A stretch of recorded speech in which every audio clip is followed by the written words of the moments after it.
O doutor Ismar tem sido um pesquisador da situação dos tribunais de contas no Brasil. Ele quer saber a satisfação, o grau de satisfação, de insatisfação do povo, tem pesquisado tudo o que tem se dito sobre os tribunais de contas, inclusive com uma grande preocupação. Apenas 1% do brasileiro sabe o que é um tribunal de contas, e isso tem sido uma das preocupações do doutor Ismar Viana, e nós vamos conversar com ele agora sobre todo esse assunto. Doutor Ismar, muito obrigado por aceitar nosso convite, né?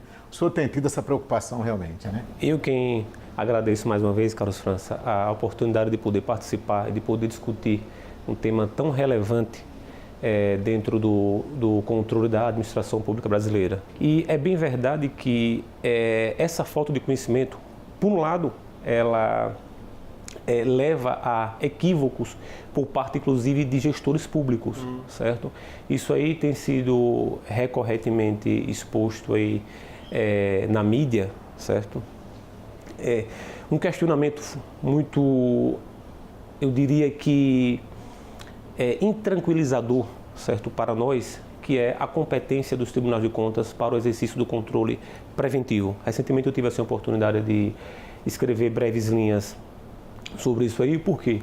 Porque alguns gestores, quando são provocados pelos tribunais de contas no exercício desse controle preventivo, tendem a se insurgir a esse controle. De fato, é da natureza humana se insurgir ao controle, né? Isso aí não só nas relações profissionais, mas nas relações pessoais. Então, por outro lado, as disfunções, por exemplo, de alguns tribunais de contas também geram um descrédito social. Certo. Então, se por um lado desconhecer gera dúvida sobre a competência legal dos tribunais de contas para atuar, por outro também gera a falta de participação popular na discussão sobre as temáticas do controle externo. Doutor Ismar, talvez por isso existem autoridades muito conhecidas e importantes nesse país que querem uma revisão, que pensam o tribunal de uma maneira completamente diferente. Isso chega a preocupar?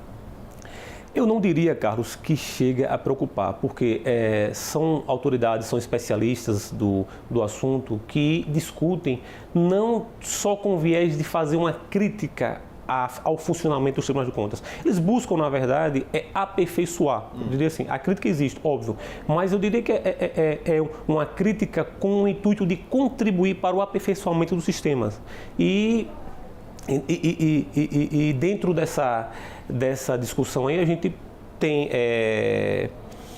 identificado que algumas associações classistas protagonizaram esse debate, certo? O exemplo da própria ANTC, certo? Existe a PEC 40 2016. A ANTC, o senhor me permita, por favor, a ANTC é uma entidade nacional da qual o senhor faz parte. Exatamente. Eu gostaria que o senhor explicasse um pouco sobre isso. A ANTC hoje é a Associação Nacional que representa os auditores de controle externo dos tribunais de contas do Brasil.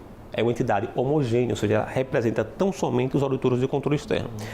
Então, é uma entidade classista que é conhecidamente voltada a defender o aperfeiçoamento do sistema. Tanto assim é que encabeçou a PEC 40 2016, que é a PEC intitulada de PEC do padrão mínimo. Entende? Ou seja, a ANTC, ela recentemente tem participado, ou melhor dizendo, recentemente participou de debate na Câmara dos Deputados, também para discutir justamente uma PEC que busca vedar a extinção dos tribunais de contas do Brasil. Ou seja, isso na verdade não constitui objeto da PEC 40, mas para além da discussão da PEC 40, a ANTC também busca essa integridade do sistema como um todo. Então, qualquer medida tendente a comprometer o sistema, a ANTC tem partido em defesa. Agora, nós temos a Tricom, temos a ANTC, quer dizer, então quantas entidades formam todo esse complexo? Pronto. Preciso fazer um histórico rápido dessas entidades, ou seja, a ANTC, ela foi criada recentemente, foi criada em 2012. Nós temos a Ampicom e a Tricom, elas foram criadas lá em 1992. A Ampicom, ela representa tão somente os procuradores do Ministério Público junto aos tribunais de contas. A Tricom, ela representa os conselheiros e ministros, titulares e substitutos. Temos também a Audicom, que foi criada em 2009, que ela representa os conselheiros e ministros substitutos. E temos também a FENASTC, que ela foi criada lá em 92, que ela representa uma federação que representa as entidades certo, dos servidores dos tribunais de contas. Então, assim, basicamente, nós temos essas entidades aí. Agora, nós temos protagonizado o debate, nós temos travado um debate profícuo, nós temos estreitado laços entre essas 4 grandes associações, que é a ANTC, a Ampicom, a Tricom e a Audicom. Por quê? Porque essas entidades, elas representam as 3 funções do controle externo.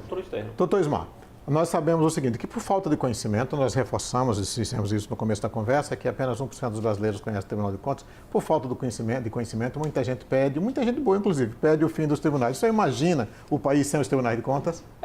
Como eu tenho dito recorrentemente, não há Estado de Direito sem controle, certo? O controle ele é íncito ao Estado democrático de direito. Então, essa proposta me parece um tanto quanto simplista e equivocada, porque dentro da própria Constituição, isso sim, desde a primeira Constituição até hoje, os tribunais de contas sempre se fizeram presentes. Por quê? Justamente para fazer esse controle de bens, valores e dinheiros públicos.